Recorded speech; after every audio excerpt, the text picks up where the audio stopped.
Welcome, everybody, to the very first episode of the Zeus and Hera show, starring Tony Mierzwicki and myself, Susan Duncan. We are so excited to have this new podcast. We are going to be expanding on some topics that Tony had on his previous podcast, Living Hellenismos.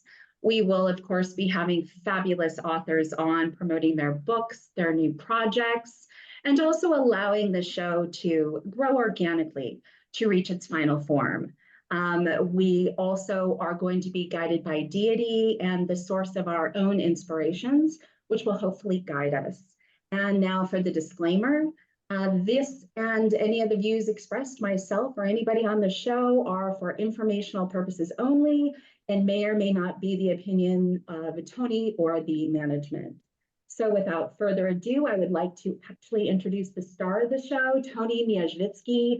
He is the author of Hellenismos and also Greco-Egyptian Magic. Tony, are you there? Are you standing by? I am indeed, Susan, and I'm really excited. It's the first episode of a brand new concept, and we have a very special guest today. We're very pleased to have Christian Day on the show today to talk about his spiritual path, the events he hosts, and the tragedy of bullying in society. We had hoped to have had him on the show immediately after WitchCon, which ran from February 16 to 18, 2024, but he's been incredibly busy. So first, let's look at his background. Christian Day is a modern-day warlock living both in New Orleans, Louisiana, and Salem, Massachusetts. With his husband, Brian Kane, he owns Warlocks, Inc., a corporation dedicated to their various magical business pursuits. Christian and Brian host WitchCon, the world's largest live stream magical event, Hexfest, an annual weekend of witchery in New Orleans, and Festival of the Dead, a month-long celebration of the spirits held each October in Salem, Massachusetts, that includes such popular events as the official Salem Witches Halloween Ball, an annual psychic fair and witchcraft expo, and an authentic seance. Both an initiate and practitioner of the ancient arts of witchcraft, Christian sees his practices as both a spiritual priesthood devoted to the magic of the old gods and the practice of old world folk witchery, healing, and communion with the dead. Christian and Brian own two occult shops in Salem, Massachusetts, Hex, Old World Witchery, dedicated to the practices of witchcraft, hoodoo, and conjure, and Omen, a psychic parlor and witchcraft emporium, which features a staff of gifted psychic readers. In 2012, he also opened a Hex shop in New Orleans, where he now lives, and opened an Omen there in 2019. Among his many media appearances, Christian has been featured on the Travel Channel's Ghost Adventures, Showtime, TLC, MSNBC, Biography, Dish Network, and in the Chicago Tribune, the Wall Street Journal, the Boston Globe, the Boston Herald, CNN.com, USAtoday.com, and of course, the Salem News. Wow, that's an incredible amount of media exposure. Wow. Absolutely amazing. Christian, thank you so much for taking time out of your very busy schedule and making yourself available and coming on the show. How are you today? I'm very good. I'm very excited to see that I'm the first guest. I mean, you just came out all guns a-blazing. I mean, you're going to push a button, right. Push the big one. Absolutely. We want to get it right from the get-go. And we thought, let's lead with our best punch. We're going to put you on first. No, I appreciate it. I've always got something to say. That's why we've got you on the show. So we may as well get started. You've been described as the world's best-known warlock. I can't think of any real-life practitioner of witchcraft and magic who works harder to successfully generate publicity and establish their brand. How did you manage to become so well-known? Well, I mean, a lot of what I do is very tongue-in-cheek. I mean, look at the title I gave myself, the world's best-known warlock. Almost nobody uses the word because nobody else calls himself a warlock. That's the joke. I mean, I am very well known. But, when I look at, shout out to Lori Cabot, it's her 91st birthday Happy yesterday, birthday, and Laurie. she's as relevant as she ever was. I mean, I think it was Barry Gibb that said once, there's every other artist in the world, and then there's Barbara Streisand. Well, there's every other witch in the world, and there's Lori Cabot, and when I did my advertising for WitchCon, we sold 539 tickets, and there were 672 overall attending, with the presenters and everything else. Out of those 539 tickets, 270 were sold because of an ad with Lori Cabot's face on it.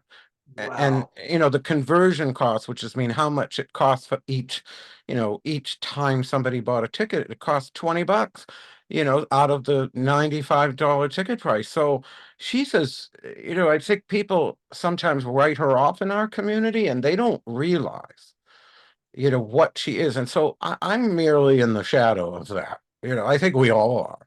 But how I've done what I've done really is multi-tiered. I came from an ad agency and marketing background, which has helped to get myself out there. I studied politics at Brandeis University, which has certainly helped navigate some of what goes on in this community. It's like the House of Commons in London where everybody's screaming at each other. That's the witchcraft community. And I think a lot of it is just understanding Salem and, of course, New Orleans, where I also live. We have homes in both cities, so we're back and forth every month. And I'm a big believer in the spirit of place. And so by honoring Salem and by honoring New Orleans, I've become kind of a spokesperson, the way Lori, is a much bigger one, obviously, but, I've become this manner of spokesperson. So when people come looking for a witch, well, where do they go? They look to Salem. Well, then they start Googling and, they come up with people like Lori and myself who are out there and seen and, sometimes controversial, but, always ready to give information and educate the public about what witches do and who we are and where we've come from and why witches matter in the world today. Mhm. It blows me away that you and Brian have chosen the two most magical cities in America as your home base, Salem and New Orleans. From what I've observed, everybody knows you. Everybody has a story about you, love you or hate Some of you. them are nice. Yeah, well, love you or hate you, they know who you are. How is it that you evoke powerful and opposite emotions sometimes? Is staying true to yourself one of your core beliefs? People ask me all the time, oh my God, I think Jason Mankey said to me once, people just love to hate you and they don't even seem to have a reason. I mean, when I look out in the world about the negative, at first of all, it's like, I don't recognize me in any of this. I mean, yeah, my husband says my only real true flaw or crime, whatever you want to call it, is that I'm rude. I'm opinionated. I'm rude. Like I don't really have filters. I'm like Sophia from the Golden Girls, or like I just sort of, if I think it, I tend to say it. So I don't. I should come with like a trigger warning tattoo for it so that everybody knows. Danger, Will Robinson. But honestly, when I read most of the things out there, some person just wrote today she had this long dream about how she was in the underworld and I was being sucked under by spirits. And, I don't know, some hater of mine, it was the most bizarre. I'm like, this woman has this whole dream about me. And I'm like, it's like I barely know you other than online. It just, and then I realized that anytime you're in the public eye, you become product. You become a commodity. It's why we love to raise up celebrity only to tear them down. Because once we've raised them up, we think of them like our possessions. We're no longer human beings in the public eye. We are we are a piece of your universe and your universe and your universe. And, each of you that has me in it in some conscious way, because you saw me flipping through a channel or, on an internet website or somewhere or at an event, somehow I'm no longer Christian Day in his own little world. I'm a facet of your universe. And once I'm a facet of your universe, you feel ownership. And I think we do that to all, I'm not even, I guess I'm a celebrity in like the Z list or the Russian alphabet or, somewhere way down there. It's not like most people actually know who I am, in the magical community. And I've got some in the paranormal scene that have seen me on shows, but I'm not really that well known. But I'm well known enough that I fall into that bizarre thing where people feel like they have ownership. And once they feel that, you have to play so safe. I was just reading in the news earlier today that this poor pop star in South Korea had to go and publicly apologize because they found out she had a boyfriend. And at first I read this, I'm like, why does anybody care that she has a boyfriend? Like, why is this even news? So then I'm reading further and I'm trying to get to the skinny of the article. And basically, the crux of it is that in South Korean K-pop music industry, culture, the fans, it's just considered the status quo in the fan base of K-pop that you have to have an image where you are available and flirtatious and able to date. Like you must be on the market in order to be a K-pop star. So you can't date, you can't get married. I'm like, what kind of bullshit is this? You know what I mean? So again, that's taking that ownership to that extreme level where now you're a pop star and you're not even allowed to date because the fans will get upset.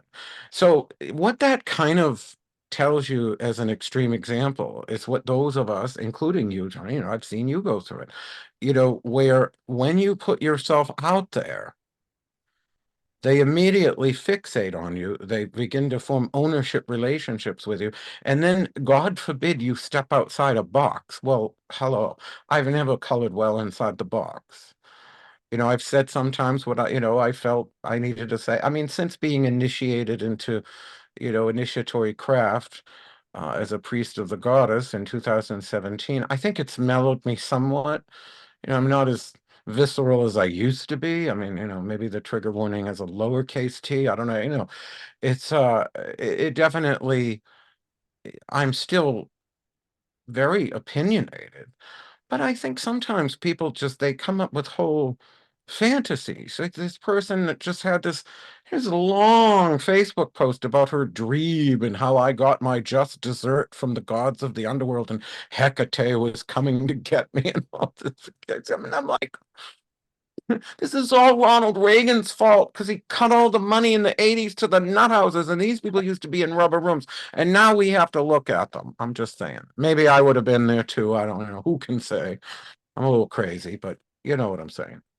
Well, the thing is, you're a straight shooter. So if you like someone, they know it. If you don't like someone, they know it as well. And that's fairly rare. Most people tend to be politically correct and the like. And you mentioned Jason Mankey before. We were lucky enough to have had him on the show in its previous incarnation. Super nice guy, very intelligent. We loved having him on. So shout out to Jason. We love you. So I actually wanted to talk about the epidemic of bullying. I wanted to have your thoughts on it. It's rampant, widespread, pervasive, and the effects on the victims and their loved ones can be catastrophic. So it seems like it starts in schools with children who are different and vulnerable being targeted. Well, I just put on if you heard my text, I turned on the do not disturb. That was Lori Cabot. She just had eye surgery and she can see colors for the first time in years. Oh, wow, how exciting. And by the way, texting with Lori Cabot is one of life's great pleasures because much older people, when they discover it's like share, there's tons of emojis and it's like, let me show you what I can do. So I love texting with Lori. The as far as bullying, I mean, I've always been a bully that bullies bullies. Like I tend to go for the underdog. Like when I see people that are being attacked out there in the community, whether and it's been a number of different people, Yesha Matthews, Silver Ravenwolf 25 years ago, Lori Cabot back in 98. I really came hard defending her against some serious bullying and attempts to really destroy her life. You, Mark Nakamp, Yesha Matthews, Utu Witch Doctor, I see people that I feel like, you know, people in this community feel like they can just, name and shame, and ultimately that person must be destroyed. And, I'm a very opinionated person. When Trump was elected, I must have deleted, God, 300 people that were Trumpies, and I regret it, honestly. And I don't like Trump any more than I did then. I probably hate him more now. But I feel like we're losing our ability to have conversation. And I try to ideally not draw lines in the sand, but then my husband reminds me, he's like, Christian, you actually do draw a lot of lines in the sand. It depends on what the issue is to me. And so I'm really trying to revisit that, because honestly, I feel like, if we're just going to banish someone, they're not going to die. They're still going to be there. They're going to go somewhere else. And most of these banishments have somewhat to do, even tangentially, if you've noticed, with people's political positions. And so what we'll do is we'll say, oh, well, we got to get rid of them. We got to, I know they say the cancel culture is a red herring of the right. It isn't. It's something both the left and right do. The right wing invented cancel culture with the Dixie Chicks. They did it to Kathy Griffin. They tried to do it to Bud Light. The left wing does it too. They did it to Gina Carano. Now, I don't think one should ever compare something to the Holocaust. So when Gina Carano was fired from The Mandalorian for comparing vaccines to the Holocaust, I kind of said, well, that makes sense. And then Orthodox Jewish pundit and owner of the Daily Wire, Ben Shapiro, hired Gina Carano. Now she has more power over the national political narrative than she ever did working for Disney. So did we just go and create? Even Roseanne. I mean, I thought Roseanne should have been fired. At the same time, she's got more of a voice now than she ever did on that show. She's become this like firebrand, focal point of these right-wing crazies. Whereas before she was at least, sort of kept in a zone. You know what I'm saying? And so I feel like when this community does that to people in the magical community, they think, well, we've othered them. They're no longer part of the community. But they are. When I invited Z Budapest to WitchCon, which was, I mean, that wasn't just pushing a button. That was finding the biggest red nuclear button on the entire control panel and banging on it. I mean, but you know what I discovered? Despite the fact that she was canceled in 2011 or whatever it was because of something at PantheaCon, she wasn't canceled at all. Like, I'm looking at her wall and she's got like a bazillion followers and fans, and she's telling me about what she pays people to go to her festivals, and I'm thinking that's better than any festival pays, you know what I mean? And I'm thinking, okay, she's obviously relevant regardless of the cancellation type of thing. And so then you sort of think, well, okay, she's got views I might disagree with. She's got views that run counter to some of the gender ideologies and things going on out there. And so, okay, they're going to other her, but what does that accomplish? When you bring people into the room, you often find out there's more in common. One of my best friends, Phil Wyman, was a Pentecostal minister and one of my best friends. And he obviously didn't agree with witchcraft, but he used to have these confessional booths in downtown Salem in October. And finally, I went in one of them, and all they did, they were dressed as monks and they were confessing the sins of the church. Here's where the church did it wrong. Here's how we mistreated we were all coming out of the tents crying. I had tears. I'm like, oh my, I went up to him. I said, now that's how you market Jesus. I said, but he didn't agree with witchcraft, but he treated us well and didn't believe we were devil worshippers. He also didn't agree with redefining the word marriage to include gay people. Yet he came to my wedding to Brian in 2004, which was a witchcraft wedding in a medieval style castle reconstruction of a medieval castle. So, my own Jesus-y sister didn't go because she thought it was in a witchcraft church. Yet here's this Pentecostal minister who was able to cross the line and have a conversation. And so when I had somebody pull out at the last minute out of WitchCon, I said, okay, I need to push some really huge button. I want 10 people to pull out. I literally said, I want 10 people to pull out at the last minute. I'm going to get somebody so over the top. The first one that came to mind was the Odinist, racist, neo-Nazi Asatruth. And I said, well, I hate everything they stand for. So I can't put somebody on the bill that I hate everything they stand for. So I'm thinking, well, I want 10 people to pull out. I know it sounds crazy. Why would I want 10 people to pull out? I want 10 people to pull out. So next year, I know the people there are not the wussy wimpies. And no offense to you, but it's always the straight men. I don't understand. It's like always the straight. Like, I don't know what happened to straight men, but they're all getting bullied. And I'm like, and the one in question, who you know who they are, is a Luciferian Satanist and a Hecatean priest. And I don't know if I can swear, but if you're sucking the devil's cock, you shouldn't be afraid to present at an event. I'm just saying. Because Luciferian, don't they believe in a real Satan? Like they're not like the atheist Satanists. They actually believe in a devil. So you believe in a devil and that you worship the devil and you're all down with the devil.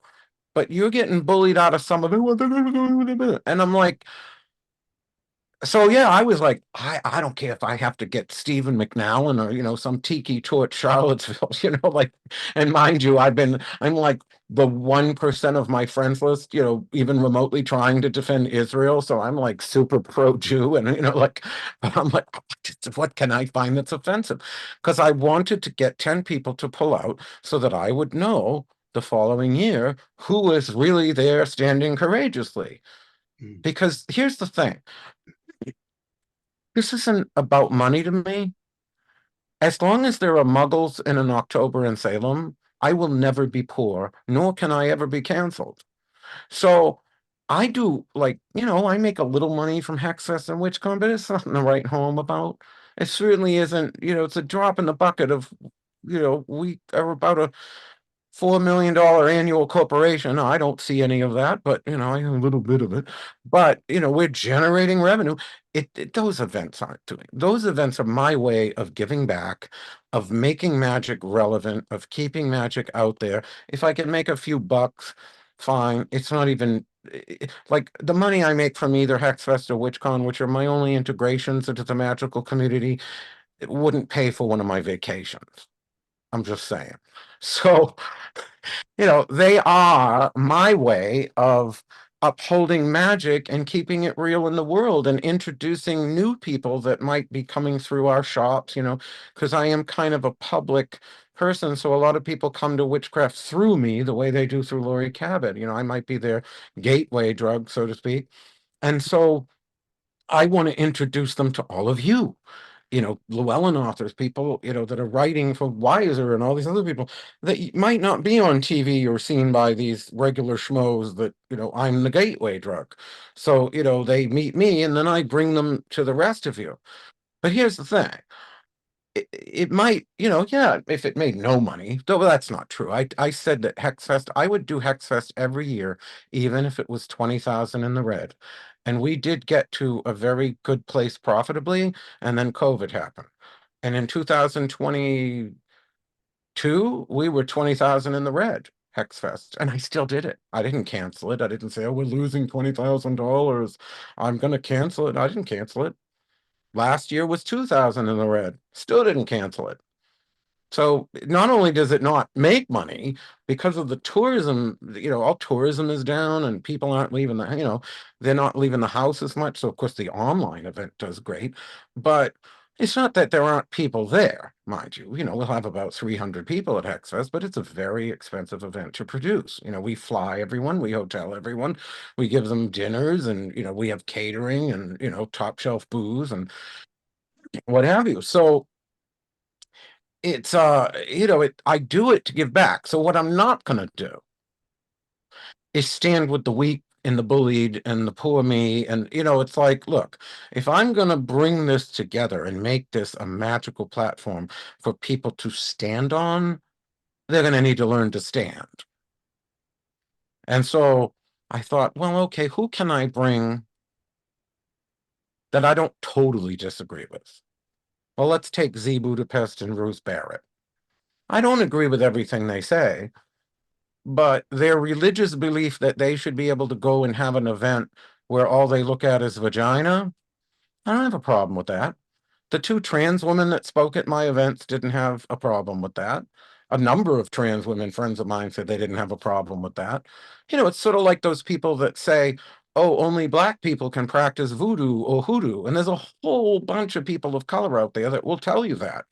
Well, I don't necessarily agree with them. I know white people that practice hoodoo, but at the same time, am I going to criticize that?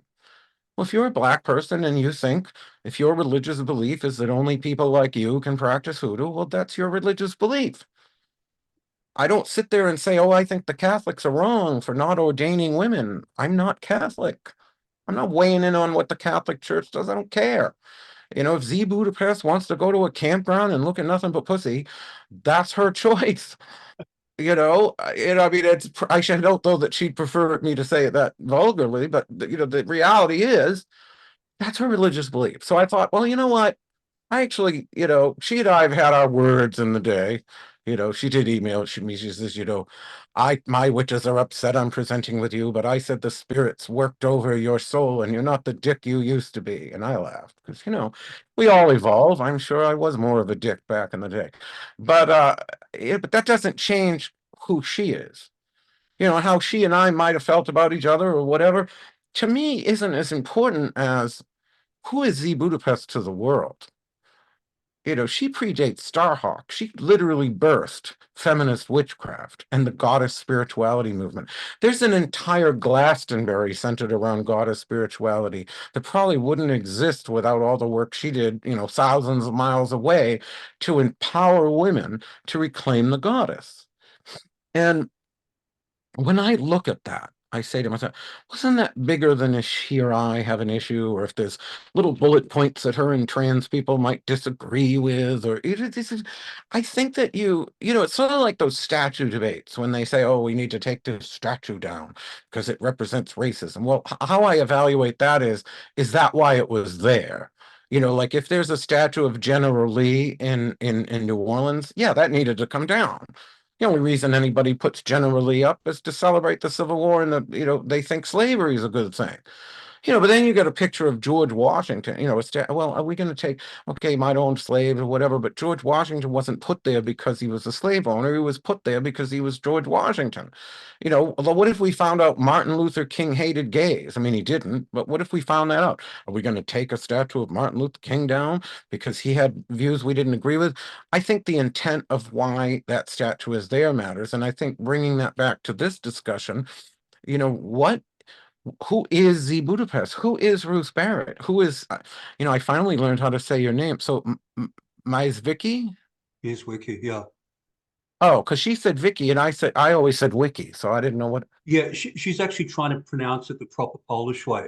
So I tend to anglicize it to make it a little bit easier because there are two sounds in it that don't occur in the English language, which is why I anglicize it. Yeah. Well, whatever you name it. But at the end of the day, what is your role? And am I going to judge you because of an axe murder? Sorry, I might have went there. Am I going to judge you because some crazy lady that killed her landlord, is out there bashing some aspect of you I don't even know? And even if it was all true, and of course I don't believe that for one, I mean, we're dealing with crazy. Even if that were all true, I still have to step back and say, well, does that render, at what point does it render that person's work, useless? Do you separate the art from the artist? Well, I think that's a complicated question because, if we suddenly found, this basement filled with beautiful watercolor paintings by Hitler, we're probably not going to celebrate those. We're not going to look for, oh, Hitler loved animals or, whatever. We're not, there's always going to be a limit. But does, Z Budapest cross that limit? For some people, yes. For some people, J.K. Rowling crosses that limit. I took huge hell in 2020 just for saying that when I was 7 years old, Wonder Woman was this big thing. I ran around my neighborhood with paper bracelets and a tiara. And I threw my mother's clotheslines at people and demanded they tell the truth. She never did find out what happened to the clothesline, but I said, well, over in the UK, they have this Tavistock clinic, which is giving an inordinate amount of puberty blockers to children that are getting them not, in America, you had to go through a lot more, so the people that were mad at me were using American statistics, but I wasn't. I was looking at the UK where there were stories of these gay kids getting puberty blockers after 1 or 2 meetings. And I'm thinking, well, okay, I'm not necessarily against puberty blockers. I'm probably more so than I used to be, but even then I'm more so. But then I was at least like, well, I don't mind if you give them. But can you not give them to gay kids? Because these kids are coming out in England saying, hey, I was a lesbian and I've now lost my voice and I can't, you would have thought the world exploded. I was suddenly this grand transphobic racist, because of course now you can't be a transphobe and a race or a racist separately. If you're a transphobe, you're automatically a racist. And if you're a racist, you're automatically a transphobe. I don't really understand the logic of that. No one's been able to make it make sense. But, suddenly if they say I'm transphobic, I'm suddenly a womanizer and a rapist and like the list goes on and on of things I always say to me, to people, if you're ever angry at me, accuse me of bestiality because it's the only crime I've never been accused of in the court of pagan public opinion. They've never said I fucked a goat in the woods. So now I'm going to complete my bill. I'm almost hoping someone uses it because my bingo card is complete. But here's the thing. I am going to separate the art from the artist. Eventually, I am going to play that Harry Potter video game that I keep saying I'm going to play. I am going to read a Tony Myers wiki book, even if somebody thinks, he's this, that, or the other. Because I don't know. I wasn't there. And I get to evaluate everything on my own terms. And so we as a community, because we've developed this ownership mentality with celebrity, and now because of social media, here's another piece. They don't just develop ownership around celebrity. They develop ownership around the people they see in social media because they're no longer people, they're part of their screen. Well, you're not a human being. You're words on a screen in my living room. So you belong to me. So have you noticed that since social media, because we're all pre-social, well, I don't know about you, but he and I are definitely pre-social media. And so I remember a time when you did things a little differently because you exposed to people in person. Now we see them on the internet, we feel like we can control their opinions and their feelings. And if we can't, then we find some way to ostracize them. Well, here's the thing. I have realized over many years that I really can't be canceled, and they've tried. I mean, people have sent emails to the mayor of Salem, to business owners. Oh, he's evil. He raped a chicken. You know what? Oh, no, they never did that. But I'm waiting for that one. And, they've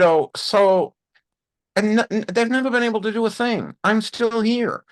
So if I can use that platform of invulnerability to lend a little to other people, to at least give them the sense that if you stick it out, you might be able to move past it. It's not it's not always possible.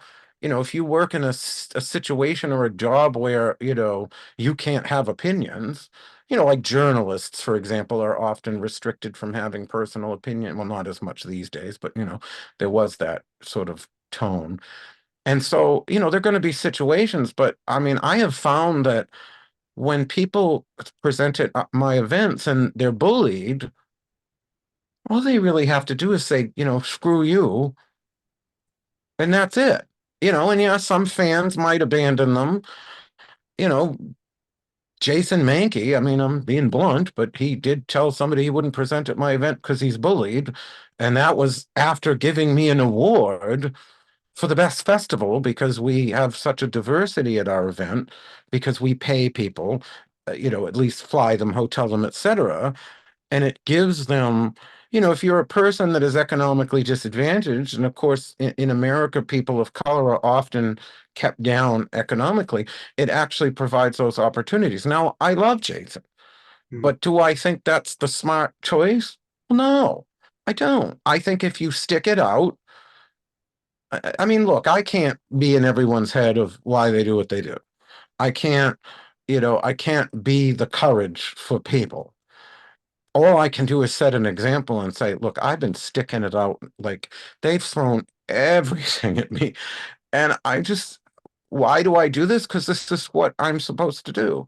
If you watch the movie A Piece of Work with Joan Rivers from 2009, she talked about how the reporters would say, is, your daughter Melissa going to be a comedian too? And she said, you don't put yourself out on a comedy stage, opening yourself up to ridicule in case your jokes fall flat, unless you really have no choice. It's like a nun. It's like a calling. You have no choice, was what Joan said. And I feel the same way about witchcraft, about my career. I might make good money, but I would have made more money as a lawyer. There's a lot of things I think I could have done that I would have made more money and I would have been great at, but I don't have a choice. I mean, can you see me working at Microsoft? I mean, it's just not realistic, so I do what I do because this is who I am and it's what I do. And so the bullying doesn't work if you don't allow it to. I mean, yeah, within reason, but we also stand together. I was so grateful to everybody at WitchCon that they didn't freak out over having Z. In fact, they loved her. People hung on every word, and well, she's 84. She's been doing it forever. And so does that mean I'm going to agree with everything Z Budapest says or Ruth Barrett or any of you? I mean, if I sat there and went through all your particular views on this, that, or the other, I'm sure we'll find things we don't agree on. 80% of my friends list has a different position on Israel than I do. It doesn't mean I'm running around deleting them all, because everybody has to find their own way to what they think and why. And if we're not ever going to have a conversation, then all we're living in is this bullying state. And so for me, I kind of realized, oh, hold on, I gotta shut that. That says I shouldn't have eaten the bun on that roast beef sandwich because uh I have a diabetic little monitor thingy here. And then I have to silence it for just a few hours so it doesn't tell me you're fat, Christian, you're eating too much. Um So, I mean, I'm rambling a bit, but I am, this is a subject I'm very, very passionate about because I feel like far too much of it happens in this community. I feel like, uh, I feel bad for these people that come back and tell me they're bullied, but at the same time, it's like witchcraft is not a safe space. It's dangerous. It's confrontational. It pulls us into the worlds of spirit and magic. And in those worlds, we're going to meet things that aren't necessarily our friend and don't like us and don't care how we feel or how fragile we are, or, they just don't. It's like, look at how much trouble we have negotiating with the living about our particular triggers. You think the spirit world's going to care? Some will. Good luck with that. So I guess my point is, like, if we're going to be magical people, we need to learn to look in those corners we're afraid to look at. You see all these people now talking about shadow work and let's work with that. But anything they disagree with, they suddenly freak out. It's like you're saying you're working with shadow work, but you're not able to encounter anything you disagree with. That doesn't all add up to me. No, it sounds like they're one step away from fluffy New Agers who tend to focus exclusively on working with the light, working with angels, ascended masters, crystals, and the like. I wish Um, it were that. I wish it were that. I don't think it is that. I think these people actually do work with their shadow, but it's all on their own terms. Like, in other words, they work with their dark side, but their dark side is always what they want it to be, not what it actually is. How about the dark side that turns you into a raving bully? Why haven't you looked at that? Sorry, go on. Well, the ancient Greek temples had know thyself when you walked in. And if you're not working with your actual shadow side, but you're working with something you think your shadow side might be, you're not really working on yourself spiritually at all. You're deluding yourself. Well, that's most of them. I mean, we all suffer. I mean, let's face it, none of us are perfect. We're all flawed. We're all going through it. We're all facing life's challenges as best we can sometimes, and not so as best we can at times. But, it's all the struggle that we're all going through. We're all on that journey. And, to just try. Like, I feel like they don't try. Like, they don't try to say, well, maybe there's something I can see in this human being named Z Budapest or whoever that I can find a common ground with. I mean, yeah, there's obviously going to be limits. I don't want to be sitting there finding common ground with Stephen McNallen. I did briefly consider it. Never would have really gone through with it, but I did briefly consider it. This one of these crazy Odinists or something. I said, I was just so mad. I was just so mad that we're trying to just pick and choose who can go to an event, and who can't. And somebody told this one person, Jade Saloon, who I barely know, well, you're presenting with that known abuser, Christian Day. It reminds me of when Elohim Leafar publicly said that Matt Oren and Devin Hunter were known white supremacists. I don't really get along with Matt Oren and Devin Hunter, but they're not white supremacists.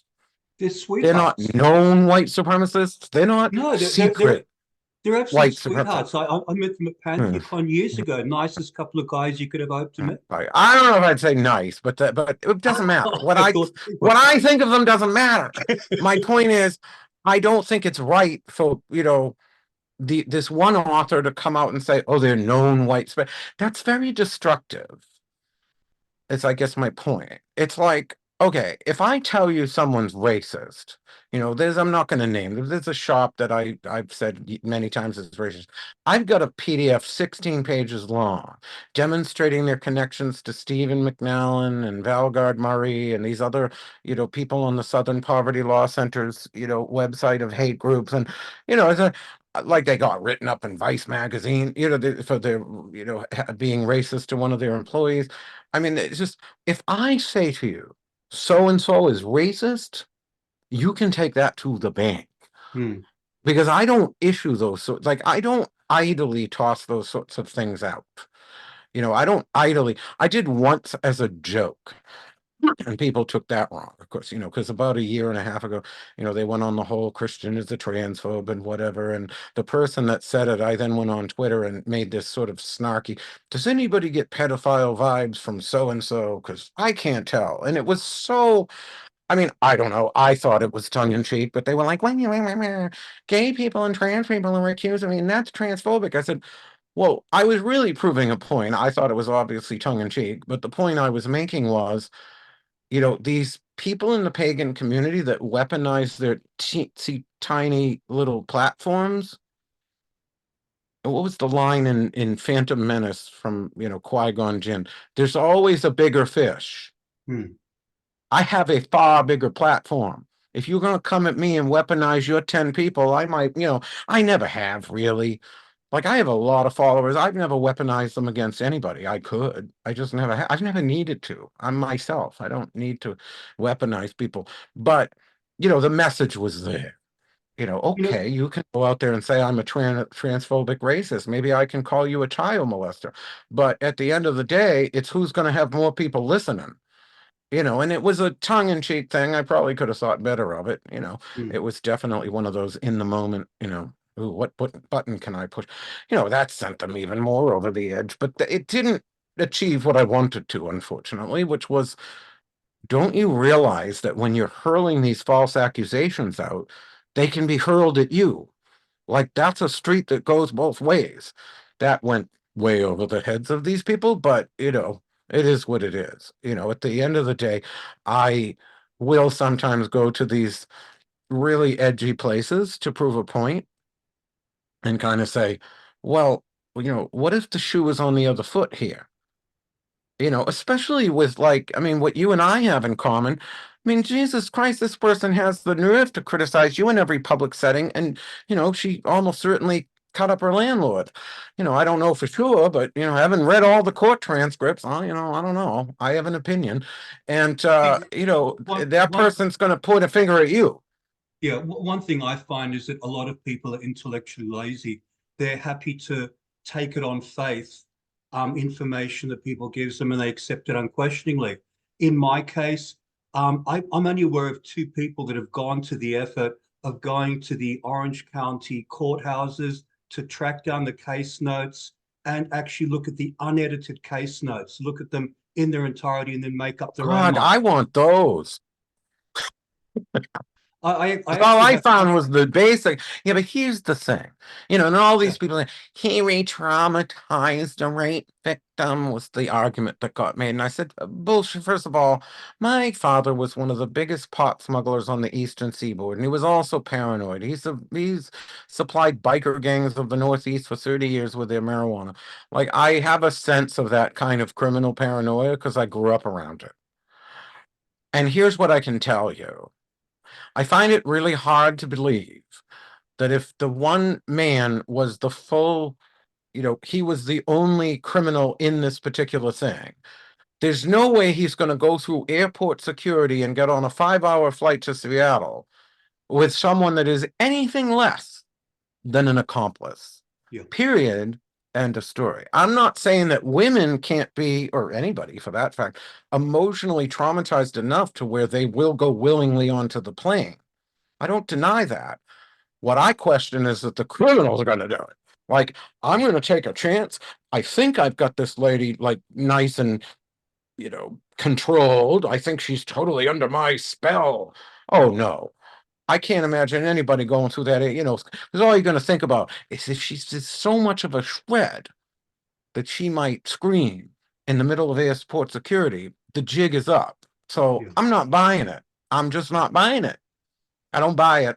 Sorry, don't buy it. So, and the fact that this person came for me again on that whole just say so of other people, I never do that. Like, I don't sign unless one of those petitions comes out that says save the puppies and the whales.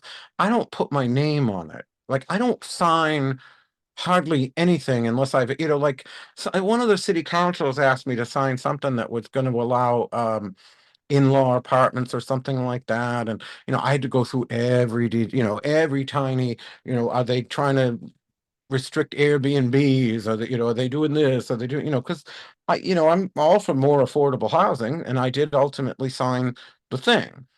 Oh, but I had to look, like, I assume, here's the thing, I assume that every post on Facebook that I am going to click like on ends with I love Hitler. And when I assume that, I'm very careful what I click like on.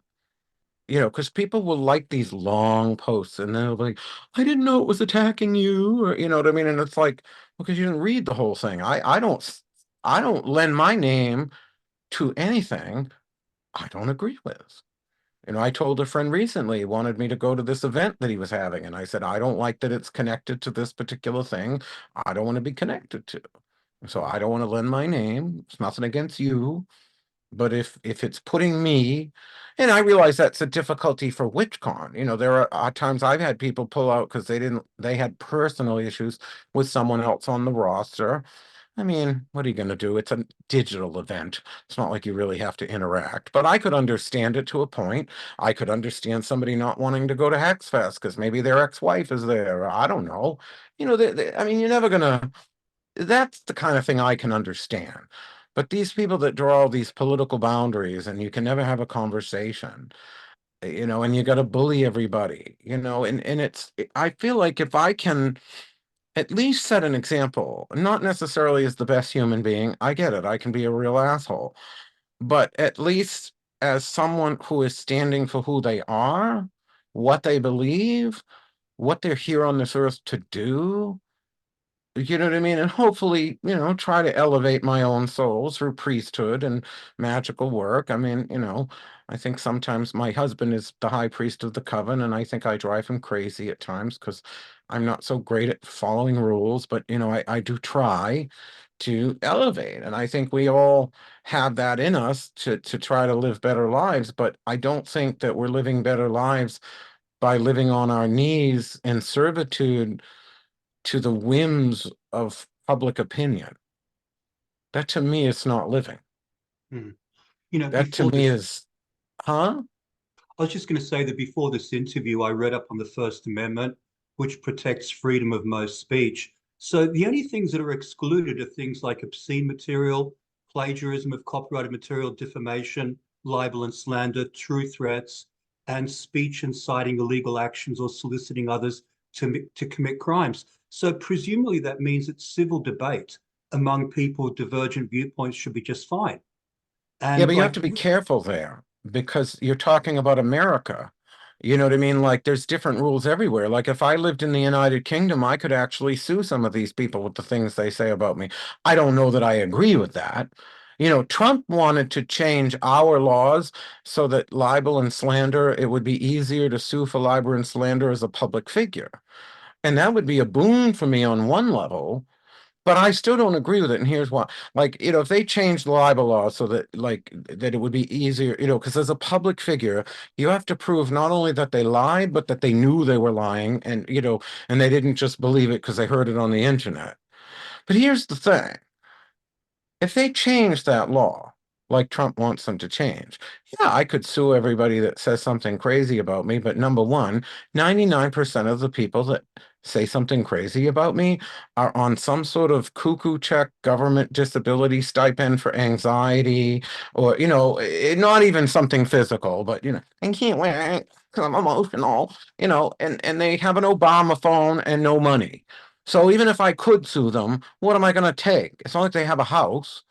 Number one. Number two, if they did change that law, you could have, like, imagine you got to go to court and you're trying to get a court date, and they say, oh, we can't give you a court date because the next 3 months are taken up by Beyonce suing people because they said she was in the Illuminati.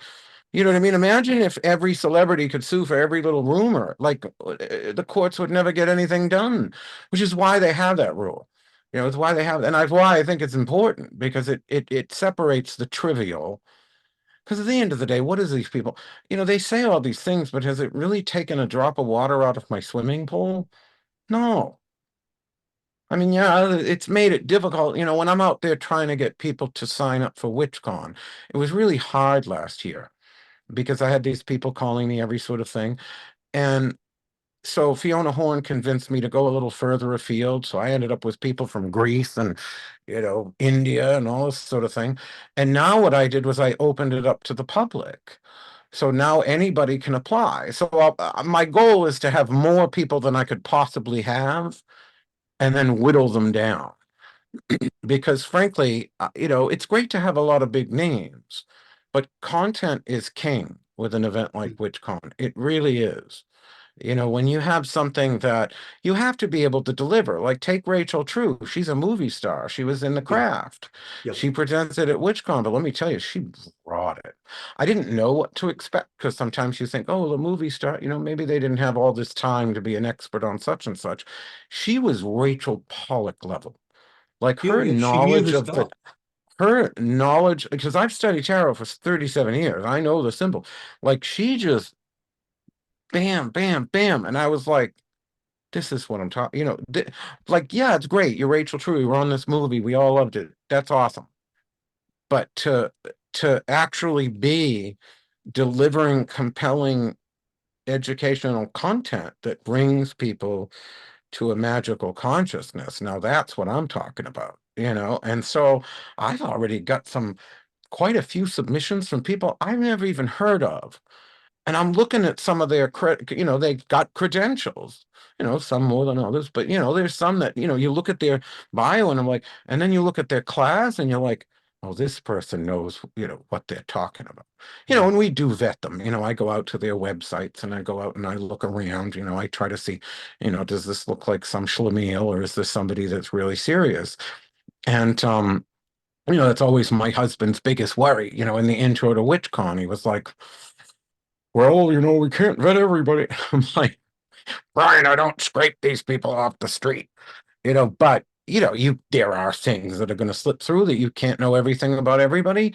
But you do try, and the goal is to give the best content by the most amazing presenters. This coming year, for the first time, we're going to have David Shee, who writes about Siberian shamanism. And I mean, where the Wow. hell do you hear about that? And he's done a whole book on it, so he knows what he's talking about. And it's not like you can write a lot of people now are writing their books with AI. It's not like you can go to AI and go, here, write me a book about Siberian shamanism. What's it going to come up with? You know what I mean? So somebody isn't writing about that doesn't really know about that. So I'm excited that we get all these diverse viewpoints and magical styles. And yeah, some of them might conflict in worldview. We do have people there that are voodoo priests that may have killed animals, and I don't believe in killing. I'm very against killing animals in ritual. Same. But I'm not, but that's their religion. And if that's their path to magic, as long as they're not doing it in a cruel and horrible way, well, then I don't have a problem with platforming those. You know what I mean? Because it's not my place to judge everyone's path to magic. And for an event like WitchCon, the goal for me is to bring all of those different things together. It's not, I know Ellen Everett Hotman was like, well, Christian, I'm not a witch, I'm a druid. And I'm like, well, WitchCon, it's broader. I Yeah. mean, let's face it, it's a catchy name, but it certainly isn't just witches. It's people who are coming from many different polytheistic, magical, spiritual perspectives. Sipping some water. Yeah. The thing that blows me away about WitchCon is you had over 100 presenters, and as you pointed out, they're from all over the world.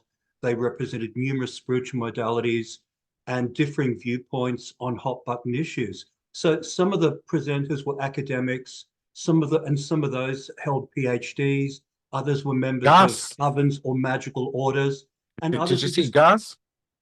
Gus Zarega? Yeah, I think isn't he a PhD yes, yes. and a Gardnerian high priest? Yeah, But he's I met him great, years ago. great. Incredibly intelligent guy, great writer. Yeah, I've come across him before. I came across him at Theurgicon, which was an event geared towards theurgy up in the Bay Area. He actually reviewed one of my talks, which is really cool of him. But super nice guy. And plus you've got well-read solitary practitioners, and it just pains me that so many of them were bullied into pulling out. I mean, you need to bring people together, Well, not discuss many, things. not that many. Like I think only one SETI was bullied out. There were a couple that I thought might have been, and the rest were just scheduling and that sort of thing. The first year there were, last year there were about two or three that pulled out. But see, what happened was when they decided I was a transphobe for saying they shouldn't give puberty blockers to gay kids, and just so as you know, that Tavistock clinic that I was talking about was later shut down. And then the National Health Service, which is your national health insurance of the United Kingdom, banned all puberty blockers except for experimental purposes. So you can only get them under private insurance. So obviously that tells you there was a little bit of a problem over there. Hmm. They weren't as scrutinizing as America. America, you had to go through a certain amount of therapy and all this, and that's fine. I'm not totally against puberty blockers. I mean, I think you got to be careful, but it's not a hill I'm going to die on. I would never vote for some right-wing fascist just because, they agreed with, don't give puberty blocker. But when they did that, they waged this whole campaign to boycott any presenter at HexFest. And I had about 14 presenters at HexFest. And at this point, it was online. It was going to be online. It hadn't happened yet. It was about a month before. And we had made it online because this was 2020 and it was during the lockdown. So we had, like all these other refugee festivals, we took HexFest online. And then I get, my friend Lilith Dorsey was incredibly bullied by Laura O'Brien in Ireland, to the point where Lilith was just beyond upset. And I was so angry. I was like, I have one of two choices. I can go over to Ireland and drop this person off the cliffs of Moher, but I don't think I would do well in jail. Or I can push the biggest red button, and at that time, the biggest red button was, well, this Hexfest online thing seems to be doing well. A lot of people are buying tickets. People are reacting well. What if I did a festival that was online, specifically designed for online, and designed to be relevant even when COVID is over?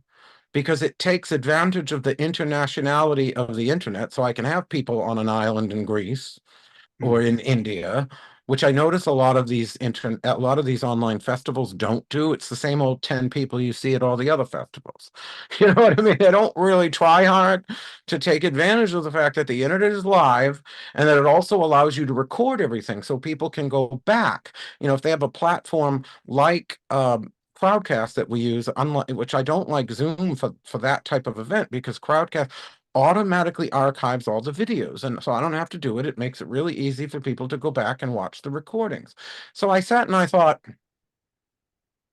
they're trying to boycott these poor 14 presenters and make their lives hell. What will they do with over 100? So my thought process was, well, you know, if I now I'm capping it at 120. I'm adding a couple more. At least I'm at, you know, all the rooms are named after classical planets. So now I've got to go beyond the 7 classical planets. You know, I've got, like, you know, the Sun Solarium and the Saturn Library, and every one is the name of a room. But I'm running out of names for rooms. So I was like, well, I don't know if I'm going to call it the Uranus Tunnel or the Uranus Cave, the Uranus Chamber. I don't know. But I do need Neptune, so I'm going to call it the Neptune Grotto. You know, I don't know what I'm going to do with Uranus yet. But, you know, I'm adding at least one more planet in the Neptune Grotto. So that gives me another 20 people. If I add Uranus Chamber, the Uranus Chasm, you know, that can give me another 20. I think So, you're stretching things a bit here. well, it is a Uranus. They are meant to stretch. So, but here's the thing. Um, I knew that they were going to have trouble, and it wasn't for lack of trying. Like they did initially, people started going around, hey, can you present at WitchCon? But it became like futile because there's so many of them. It's why it's not, there aren't really that many that get bullied. There's always like a handful of them, honestly. You know, there's a handful of them, and I mean 5 or less that get bullied, really. And I tend to know the circles that these people roll with. So there's certain people I will invite that I'll have a conversation with and say, well, I know you roll with these people. Are you that easily bullied? And I don't have that conversation with everybody, but if it seems, and I made the mistake before I recorded my interview with Lori Cabot for WitchCon of saying to Lori, Lori, does anybody ever try to bully you out? And I got this death stare. No answer, as if a motherfucker would. I'm Lori Cabot. Do you think anybody's going to tell me where to go? You know, and of course they wouldn't, because they'd get that look, and no one wants. Trust me, I've known her 35 years. Nobody wants that look. And, you know, she loved doing that, by the way. And she wants to do another recording for next year. Originally, we were going to go live, you know, but she is 91. So, you know, you never know if you're having a bad health day. And so we're going to do a recording as a backup. But the recording was so great. We were like, oh, we can't top this. You know what I mean? There's no way that we can outdo this. I didn't even need to edit it. You know, it was pre-recorded, but I never even edited it down because it was just so spot on, you know, our relationship, our friendship, what we are to one another, what she's represented to me and to all these other people around the world. And it was just, you know, so she's all excited to do one for next year, you know, and have a recording then too. And, you know, I think that, you know, to be able to remind all these new audiences coming in, don't forget your elders, because these are the people that really know what they're doing about their magic, about their occult knowledge, the wisdom. And that's really, you know, and it's a range of people. I have people like Witchfoot, who is hysterical and fun and very magical, but she's very down to earth. It's like, here's what it is, gang, and it was great. And then I have, like, I kind of put you and more me, but I can be, I'm kind of folksy too, but I'm kind of bridging. But you've got Gus, you've got these people that are these intellectual powerhouses, that, when you speak, it's, with such a breadth of knowledge that, people like me are sitting there going, I wish I read more, I need more books on the side of my bed table, but it's, I get so busy, it's hard for me to read, I read when I can. And, I'm always in awe of my husband's book knowledge, and it's not that I haven't read, I mean, I've read a lot of books, but you can only do so much, and it's when you're as busy as I am. And so I love having that end of things. One of my wish lists for WitchCon and Hexfest is Max Dashu, but she was another person that was canceled. And, she did the women's, what is it, the Historical Women's Archive, I think it's called. I can't remember, but, she's a scholar, Max Yeah, an Dashu. independent scholar. She'd be I wonderful just, to have. I would love to have her, but some of them are afraid. They get afraid that they're going to be mistreated, or they're not going to be protected. And I think once Ruth came, for example, because they fired her from Cherry Hill Seminary because there was this crusade against her. And then they tried to, then it was what was it? It was David Salisbury and Soren Coyle and a few others that led this crusade against Ruth. Well, then they tried for Yeye Louisa Tish, who wrote Jambalaya. She's from New Orleans, like absolute iconic. She was in that documentary from Australia, the Occult Experience with Neville Drury, that came out in the 70s, and like Yeah. Louisa Tish was in. So they then came for her. What I love about intersectional feminism is they very quickly find out there's some places you don't want to go. So when they tried to come for Yeye Tish, they realized they were going to have an army of black women that were going to fuck their shit up if they came for Louisa Tish. So where they went for Ruth Barrett, white woman, it was an easier sell. They could gang up on her. And she was really put through the ringer. So I was very happy to have her. I don't agree with everything. She has views I don't necessarily gel with, but she's amazing. And her wife is amazing. And they're just brilliant people. And, she's a wonderful singer, and just really just is a time capsule of all those chants from the 70s, 80s, 90s and music she's written. And just how it's like, we can't throw these elders away. No. We can't throw them away. They still have value. Shut the fuck up. Eat the chicken and spit out the bones. You're not going to like everything they say, but they're the elders. So shut up and fucking listen for a minute, because you're going to get something good. And these women were just mind-blowing. And I was very grateful, and I felt bad for her, Ruth, in the sense that, they thought that was okay, and then they tried for Louisa. I did love that they tried for Louisa Tish and very quickly came up against this giant black wall of fuck around and find out. Um, and so, hey, and then I got an email from Louisa Tish, and she's looking into wanting to come to Hexfest. And so, Cool. totally on my wish list. The one I really want, and I might have suggested that my husband shake his ass a bit if it gets him, was Paul Hewson, Mastering Witchcraft. That was a classic text. Everyone read it back in the day. I want Paul Hewson. No, he's just great, but he's not doing this anymore. But he'd be great. I mean, he's just, I think there's so much to learn from, Maxine, Sanders. What an incredible font of wisdom. Absolutely. We just was visiting her in November, and just any visit with Maxine, you're learning something. You're deepening your relationship to the gods and to the craft, and understanding what priesthood means. And that there is, whether you look at witchcraft as a priesthood or operative or whatever, you're still standing on the shoulders of people who honored the old gods, who honored the spirit. and maybe not in the way you do, now it's how many frogs can you kill, and it's how many stangs can I call them the stang gang, and they always got to have a stang. I worship Lucifer, and great, rock it. I have no problem with any of it. I mean, I love that Luciferian YouTuber. What's her, uh, Jasmine Ambrosia? She's a trans woman and she's gorgeous and she has nails for days. And I just say, and she was one of the ones I asked. I said, yeah, you upset with me that I had Zoo Budapest? She says, no, I don't have a problem with TV. And she, by the way, YouTuber Jasmine Ambrosia, looking really spectacular. Mm. And these, so these are the new voices.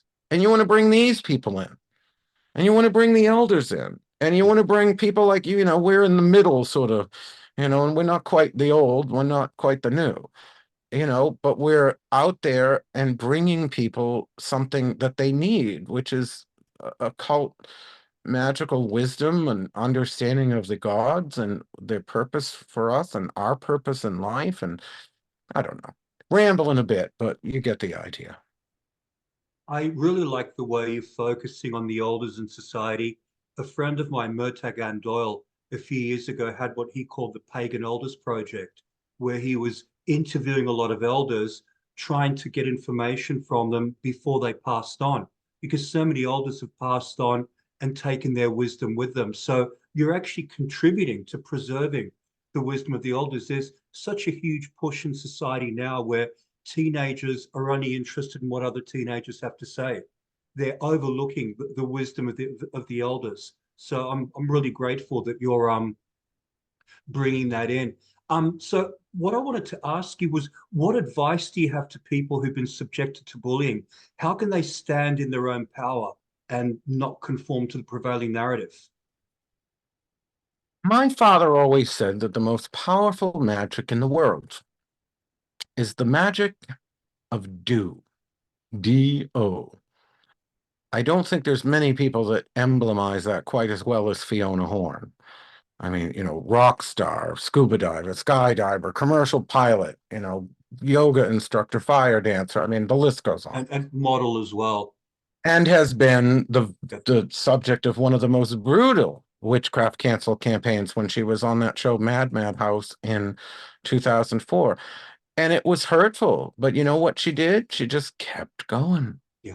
You must focus on why you're here. The two questions I get more than any other one: why don't my spells work?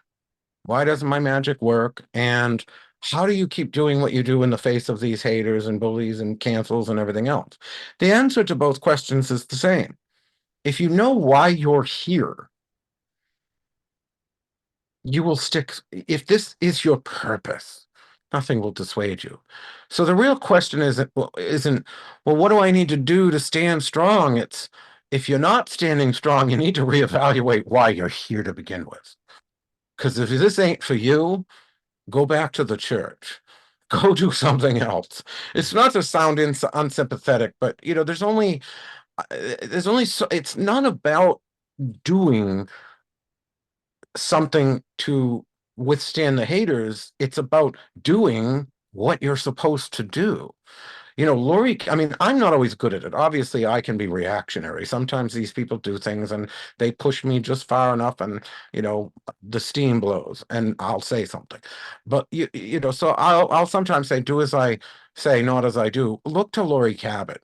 She's like the Queen of England. Never complain, never explain. She doesn't ever justify herself to anybody, never has, not in her 60 years in public life. Has she ever justified herself to anybody? This is what I do. This is who Lori Cabot is. This is what Lori Cabot does. This is how Lori Cabot does it, and just keeps doing it. And so no matter what they throw at her, she just keeps focusing on the work. So in terms of how do you strategize, I don't know that there is a strategy. Anytime I've ever tried to strategize, I usually made things worse. Anytime I've reacted too harshly, I ended up making things worse.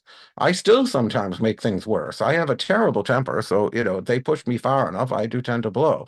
So I realize that's my flaw. But, and to some degree, it gives them what they want, because sometimes all these people want is my attention, no matter how they get it. could be Mm. explosive. That's fine. That they're happy. They got me to look in their direction. I think honestly, I think that the reason I'm able to survive it is because I know I am here. But I think I would survive it more happily if I were more like Lori Cabot or my husband. Because the two, Brian and Lori, they just don't care. Have you ever noticed that when someone tries to come for my husband, it never sticks? Nobody jumps on the bandwagon because everyone knows he doesn't care. I mean, he's like such a mean girl. It's like he's so Regina George. It's like, who are you again? And that's Lori Cabot. I mean, Lori Cabot, just to give you an idea of this kind of strength that you can't give someone, because you're asking me the question as though maybe I could give this to somebody. I'm not sure that you can give someone that sense of purpose. I think that has to be found from within. I remember years ago when a certain Strega and I were having our little falling out, and she took me to court and made up all these things, and I had to go defend myself. And I called up, Lori Cabot, and I was all upset about it. And I said, I mean, what she did was so horrible. I mean, I hope I don't have to see her in a public place, but I'll be polite, because I'd shake hands with my worst enemy, I'll be polite if I see her. And Lori's like, I didn't shake hands with the fucking president of the United States of America. I'm not shaking hands with her. So then I had to get the story because I'd forgotten the story. Back in like 1990, Lori was in a lobster restaurant with her then young grandson and some friends and her daughter and what have you. And they're in Kennebunkport in a lobster restaurant. In comes George H.W. Bush and Barbara Bush. And they recognize Lori Cabot from TV. So they walk over to her table and they go to shake her hand. Only Lori Cabot could get away with this. To the most powerful person in the free world. Wow. So if Lori Cabot can go to the fucking president of the United States, you watching this that's getting bullied by Joe PQ from the fucking trailer park can get over yourself. Because there's no threat greater.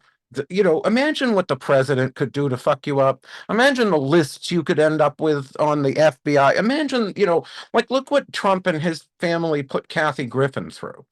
Imagine what somebody with that kind of power could do to fuck up your shit. Do you think Lori Cabot cared? Obviously not. Talk to the hand. I would have killed to have been in that room. I would have loved to have watched that because I don't think there's anybody that could pull that off because, the hair and to be like it. She's so dramatic with the eyes that when she does it, it's not just, regular. It's like, and here's the thing. If Lori Cabot can say, talk to the hand to the most powerful military political leader in the entire planet Earth, you can find it within yourself to find enough purpose to stand in what is essentially a light breeze compared to the power of the president of the United States. Wow. So if all you're dealing with is, Susie Q from the trailer park gossiping about you, what power does that person really have? How is it really going to take anything away from your life? That's a lesson it took a long time for me to learn.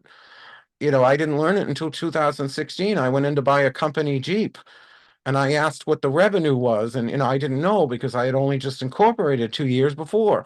And I called up the bookkeeper and I said, well, what did we make, in revenue last year? She says, 1.8 million. I said, why don't I see that? Because I don't make that kind of money. That it all goes back into the business. I said, what did we do the year before? She goes, 1.3. So I come out of the Jeep office and I said, this is 2016 in November. And I said to Brian, the last 2 years have been hell. I've had that internet stalker that put up a website against me and Lori and everybody else. I had the Strega there taking me to court and dragging my name through the international mud, making it sound like I call little old ladies in the middle of the night and swear at them. First of all, if I were going to call you in the middle of the night, it wouldn't be anonymously. I would introduce myself, just saying. But that made printed newspapers in Belgium and London and what have you. All of that. And we went up 500,000 in revenue. So what does Wow. that say? How much power do these people really have? If Lori Cabot can go to the fucking president, you can surely muster up the energy to say, fuck Susie Q in the trailer park. I'm still presenting at this event. I'm still going where I want to go. I'm going to eat meat if I want to eat meat and you don't like it. I'm going to smoke cigarettes if I want to smoke cigarettes. Tough shit if you don't like it. This is a free country and should be a free world. So, if I can't really give you a strategy. I can only give you an attitude. And it's like, there's an attitude, and you can't learn that from somebody else. You have to find that in you.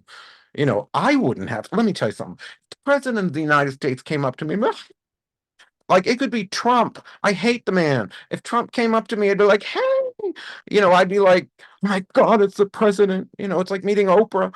Like I would be probably suck uppy because I'm not Lori. I don't have the confidence of a Lori Cabot, but I can at least say fuck you to Susie Q of the trailer park. You know what I'm saying? We all have our levels of courage. I would nowhere at no point would I be able to be courageous enough in my life to go like this to the president. I couldn't do it. So, she's on a level all her own. But again, each of us has our own level of strength. Maybe your strength is enough to say to these losers from, New York City that bullied Jade Saw Luna out, who the hell are you? And why are you telling me where to go? I suck the devil's cock. You know what I mean? I'm serious. Like the guy is a Luciferian Satanist. So you're telling me you believe in a real Satan, but you're too scared to present at an event. I never, when my best friend Sean was into the Church of Satan when he was alive, and he showed me these 9 satanic principles, and I'd be like, Jesus, I live this shit more than these Satanists you keep introducing me to. I said, you say they're all trying to wear suits and look classy, but every suit I see them in is one of those cheap funeral suits you buy for dead bodies, and half of them work, and you're telling me, well, being a Satanist is about real success in the real world. And I'm like, Sean, you keep introducing me to these people that work in fast food. Not to be a snob, but if your whole thing is success in the world, it's like these people, my favorite critique of me. I had one shop owner that, it was in my husband's coven that, kind of went off and is decided to be crazy. Says in this, he attacked National Voodoo Day, attacked Priestess Miriam, Sally Glassman, Lewis Dorsey, the whole 9 yards, just a horrible person. Puts in this video and says, well, I'll give Christian this one thing. He's a good businessman. That's my favorite because they'll say, oh, he's not magical. He just has a good business sense. Well, look, I got a great, handsome husband who's brilliant and has taken the platform that I shared with him and built his own that is just as great as mine. I've got a wonderful, successful business. I have all the things that these people sit there selling potions on Etsy for. You know what I mean? If you see these people on Etsy, here's my love potion, but they don't have any love. Here's my money potion, but they don't have any money. They're trying to tell you they know how to get it for you, yet they're going to tell me I'm a fraud when I have all the things they're doing magic for. Now, mind you, maybe it isn't magic. I mean, I wouldn't say that. If there's anything I agree with Anton LaVey on in the Church of Satan, is if you do not give honor to what magic has brought you in your life, it will be taken from you. So I will never say the gods weren't good. I will never say magic didn't work for me, because it clearly did. But yeah, I got a good business sense, but I've never been exactly what someone would call sexually alluring, and I still got a fucking handsome husband. So, I'm not exactly smooth. Let's just put it that way. When it comes to romance, I was single most of my life. But it's never been my forte. But you know what? I've managed to achieve all those things, and I believe magic helped. And yes, I believe a good business sense helped, and things have helped. But it's amusing to me that people will go for that particular critique when they themselves have nothing to show for their magic. I'd be more, and I mean, not for nothing, in just a very small amount of time, I have now learned how glowed up your relationship status has become because you have this brilliant, elegant, well-dressed and, intelligent and gorgeous partner here. Absolutely. And I don't give compliments, by the way. You don't know me very well, but I don't dish out compliments. If I say those things, I mean them. But the fact is, all I have to compare her to is Machete Mama. So I'm going to say, well, it looks like, your magic has worked. I mean, hello, or her magic, one or the other, or both. But you know what I'm saying? Probably Like both. because that's what magic is. It's about changing your life and changing your universe. And it's not all about, all these armchair sorcerers. It's all about ascending to the universal consciousness. Yeah, so it's a cheap way of saying, oh, I'm not about magic for personal gain. Well, then why are you selling love spells on Etsy? It's always the ones that like, oh, it's not about personal gain. That's, why my life is in the toilet. And yet there they are selling potions on Etsy. I don't understand it. But frankly, the answer to that is the same as the answer to your question about what would I tell people getting bullied. It's called own your shit. Don't apologize for your existence. Because if you give people power over you, and I said that to Jade Soluna, I said, if you bow to this, you'll be bowing to this forever. Because now you've told those people that did this to you that they have you under their control and they'll use it again. So, you give an inch and suddenly there's a mile going away, and there you go. You have to, whether you're looking for success in business, in magic, you know, standing against the people who would, dismiss you, you have to own you. You have to be you. There's a cost to this. I suppose even my husband thinks I could be less rude, and I'm sure he's right. There's a lot of personality flaws I intend to keep working on until I'm dead, maybe in a few more lives. I think it'll take quite a while to scrub this out of me, but I'm still going to always be true to me, who I am, what I believe, what matters. If I see people being treated unfairly, I have stepped in. I don't bandwagon. I don't jump into every conflict, but when they did what they did to Yesha, I did call up Devin Hunter and I said, look, I said, my issue with this whole crusade isn't that, because she, he claimed she said bad things about her, whatever. I said, well, that's fine.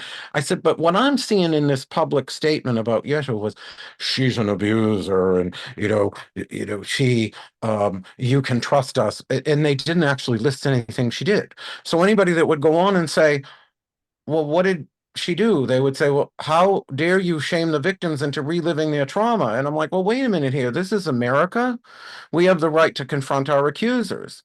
So I called up Yesha. I said, don't do what I do what Lori Cabot does. I said, I've studied your audience, and her audience is very much not the pagan community. So she didn't get touched by this at all. But at the same time, I hated what they did. And I called Devin and I said, look, I understand you might have personal issues here, but what you're now trying to do is change the dynamic of how we handle conflict in the magical community to something like that movie, The Star Chamber in the 80s, where the judges would say, oh, that person got off and they, but they really weren't innocent. And so they hire a hitman to kill the guy. I said, look, this is America. And I was a little harsh with Devin in that phone. We haven't really spoken since because, I said, look, I'll bring the whole might of my empire down on your head. I said, I don't hate Devin. I like their work. I think he does good work, but I don't, and as you said, they're nice. I mean, I don't know what that means, but, there's a line from the musical Into the Woods. You're so nice. You're not good. You're not bad. You're just nice. I'm not good, I'm not bad, I'm just right. I'm the witch, you're the world. You know, exactly. You can be nice as you want, but are you actually good? Are you actually, and I'm not dissing, I like Devin enough for what he is, but I think what they did to Yesha was wrong. And I stood up about it, and I would do it again. And it wasn't even about whether she was guilty or innocent. I don't for one second think she was guilty. That isn't the point. Why do we have a right as a community to say we have, as an independent consortium of pagan organizations, decided that this person is an abuser and you can trust us and literally give no evidence? Yeah. No list of what they did? It's simply just She's an abuser. That's exactly what they did to Jade Saluna. They said, you're presenting with known abuser Christian Day. Did they give a list of my abuses? Did Mara Starling give a list of what made me a transphobic racist? No, she didn't even say what made me a transphobe. I don't know what made me. I mean, I invited her to WitchCon. Did that? She's a trans woman. I invited her. Does that make me a transphobe? I don't really know. But and again, I might name some of these people, and I certainly don't encourage people to get into it with them, and you can edit out the names or bleep them if you want. I don't really care. But, I say this because I think that, I don't ever close a door. If Mars Darling or Devin Hunter or any of these people picked up the phone tomorrow, maybe not the Strager, but, even then, no, I probably wouldn't pick up the phone. But most people, there's maybe 3 or 4 people in this entire world I've ever slammed a door on. And then there's some that the door was never open. I can't imagine a universe in which I would want to be in the same room with Machete Mama. You know what I mean? Because, well, well, if I could run fast enough, then there's no sharp objects in the room. But, Yeah. Seriously speaking, I don't close a door. Unless the person's so crazy and unhinged that I don't feel there's any opportunity for some sort of meeting of the minds. But, I did bring Yesha because I invited her to Hexfest immediately when I saw what she was going through. I said, they're not going to treat you this way. I'm going to put you on one of the biggest platforms out there. And I they're not go. going to, huh? I was just going to say, I go back years with Yesha. Before we met, we had friends in common, so we had both heard about each other. My interactions with her have always been very positive. She comes across as a lovely person, heart in the right place. She does her daily devotions. She's got a huge following of people who are very goddess centered. I mean, for all it's worth, I really like her. I think she's a I wonderful person. I'm adore glad her. that you gave I her a adore her. platform. I adore her. And, and I've sort of taken a shine to, ever since the stuff, even with what happened with Z at Pantheacon, 12 years ago in her, when they did the ritual of vagina only, and I called up and I said, well, I don't have a problem with this religiously. I said, the only critique I would have is that if someone's paying to go to an event, they should be able to see everything, but that's more of a business mindset than anything to do with religion or women versus females versus trans versus this. Like with Hexfest, for example. Ruth is probably coming next year, so if she wants to do a women's chant ritual, I don't care as long as the men can go and sit them in the back. I don't know, but that's more of a business mindset. And I'm always in awe of Yesha's work. The fact that she gets it every day and commits herself to the goddess Yeah. every day, day in and day out. She is who she is. Do you see what I'm saying? That's why they came at her. My friend Jennifer Medway, she spoke at WitchCon this year. They did she trademarked a certain phrase with Santissima Muerte. And you can, first of all, there are 800 trademarks with the word Jesus in them, but she trademarked this particular phrase, and these people did this petition with thousands of people, and they thought they were going to drive her into obscurity. And now she's working with rap stars like Azealia Banks and, doing amazing things because again, the strategy is there is no strategy. It's called get a fucking attitude, stand up for yourself, and don't get pushed around. You Yeah. have to find that within yourself. There's no trick. There's no like meditation. There's no magic spell. It's called find your own purpose for being. Because if you don't 100, if Yasha didn't 1000% believe in the goddess Kuan Yin, her understanding of who Kuan Yin is to her and to the world. One of the most prolific goddesses in all of history Hmm. is Kuan Yin. And if she didn't truly believe in the work she was doing for these women that watch her every day, and truly believe in that goddess, she would have buckled. Do you see what I'm getting at? You Absolutely. have to find your purpose, because when you have purpose, nothing will dissuade you. So again, it's not the strategy I question if these people are easily bullied. It's their commitment to purpose. It's why I said about Jade. I mean, is he really sucking the devil's cock? Because, if he's believing in the devil, why are you so easily shuffled off? Why are you so easily bullied? Like, I wouldn't be easily bullied because I believe 1,000% in what I do. And Lori Cabot, 10 times more. I mean, she's so Lori Cabot that Yeah. she can, again, President of the United States. Yeah, it makes me sad that Jade had to back off. I've known the guy for many years. I respect his work. I respect his work as a pagan author, as a musician. He's a super nice guy. Listen, we've been going for over an hour and a half, and the longest we've ever gone is an hour and a quarter. We're worried that maybe it's going to stop recording. It's still recording now. We're worried about the last bits of the interview being cut off. So we Well, may that's have to. fine. I'll let you give you whatever your final. I do go on. No, it's been great. We covered so much ground, and I'm so glad that you shared that story with Laurie Cabot. It's incredibly inspiring and empowering.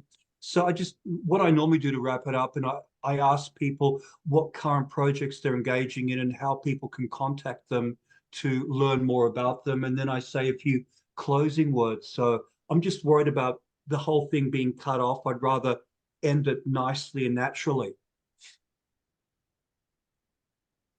So you're wanting me to go over the things. Okay. Um, um, well, the best way to find me and my occasional blogs that I put out maybe once a year, christianday.com. Hmm. You can also go to warlocksinc.com, but I think that's actually less updated with my various things to do, because I have hexwitch.com, which is the Hex e-commerce site, and also for the stores in New Orleans and Salem. And then there's omensalem.com, which is for both Omen, Salem, and New Orleans. I just haven't changed the address yet. Warlockpress.com, hexfest.com, witchcon.com. Yes, I am sure I'm missing something. My first website, salemtarot.com, but I really don't update that as much as I should. But there's really great information about the tarot on there, including the meanings of the cards. So there's always, I am involved in so many things. I never have my fingers in just one pie or even just three. A lot of what I do in retail is product development. So we're developing, the little witch kitties that are like these stuffed dolls with charms and witch hats. And, I've got this devil doll I'm calling Old Scratch. And then I have these travel charms you can hang from your car mirror. And, I work with Shannon Doust, who you might know from Convocation, and she has the company Dark Candles, and she makes all these wonderful things for us. And, so we're constantly at work. It never stops, and that's part of what, keeps me going as a Capricorn, is you're constantly climbing that mountain and never giving up, and it's like, at WitchCon, I taught the witchcraft as a career class, because I really feel like there are a lot of people that want to better themselves in this career, and I'm happy to see them do it and help them do it. I feel like as witches, our civil rights become more sanctified when we are successful. Yes, I know that's classist, but I don't make the rules. We as a society, absolutely, when we see someone succeeding who is part of a particularly marginalized group, it does make us stand up and take notice.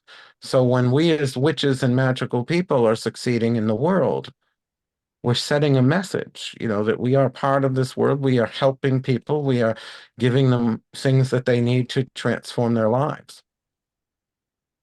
Absolutely. Christian, I'm going to wrap it up. Thank you so much for coming onto the show and letting us to get to know you a little bit better. Susan and I wish you all the best with your future endeavors. And I'm looking forward to coming back onto WitchCon again next year. I had such a wonderful time the last 2 years, and hopefully you'll find it in your heart to let me come on again. So wishing you success and have a good night and all the best to Brian. Thank you very much. Thank you very much, everybody. This was a fabulous, fabulous interview. I learned so, so much. And like you said, the takeaway here is that everybody has a message. The elders, the people, that, you know, everybody has something of validity to add to the conversation. So just open your heart and you will find it. So thank you again. This has been fabulous. We hope you'll come back on. And Christian, everybody have a wonderful, wonderful evening. Thank you so much. Take care. Bye-bye. Bye. Bye.